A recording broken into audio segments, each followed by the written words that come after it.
myself Dr. Monika, faculty of Physiotherapy department. Welcome to our YouTube channel RPIIT Academics. If you like the content of this channel, please like, share and subscribe the channel. Today I will discuss about the scapula bone. This is the scapula bone. It is thin bone placed on the posterior medial aspect of the thoracic case. It has two surfaces, three angles, three process and three borders. Now side determination, like how to identify it is right side bone or the left side bone. There is two surface. First is costal surface, which is concave anteriorly. This is the dorsal surface, which convex posteriorly. And this is the lateral border, which is thick as compared to medial border. And in the lateral border there is a glenoid cavity present. So glenoid cavity always present on the lateral side. And costal surface is concave, dorsal surface is convex, and on the posterior surface, means dorsal surface, there is spine of scapula. These are the side determinations. So this is the right side of the bone.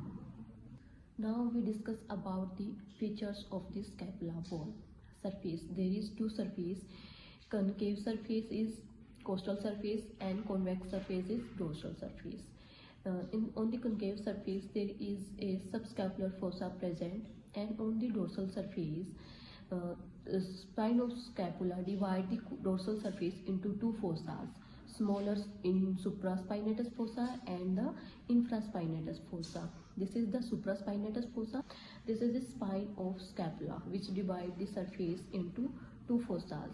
The borders of the scapula, there are three borders: superior border, lateral border and the medial border. Superior border extend from the near the root of the coracoid process. This is the coracoid process and it is the shortest border. It presents the suprascapular notch.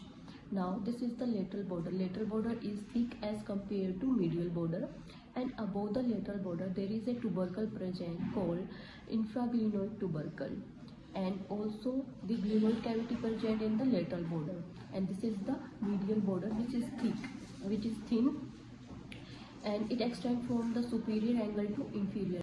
Now angle of the scapula, there are three angles of the scapula: superior angle, inferior angle and the lateral angle. Lateral angle is also called glenoid angle and bear the glenoid cavity.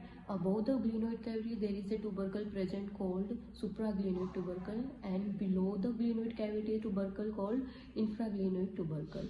This is the superior angle, which is covered with the trapezius muscle, and this is the inferior angle covered by the latissimus dorsi muscle.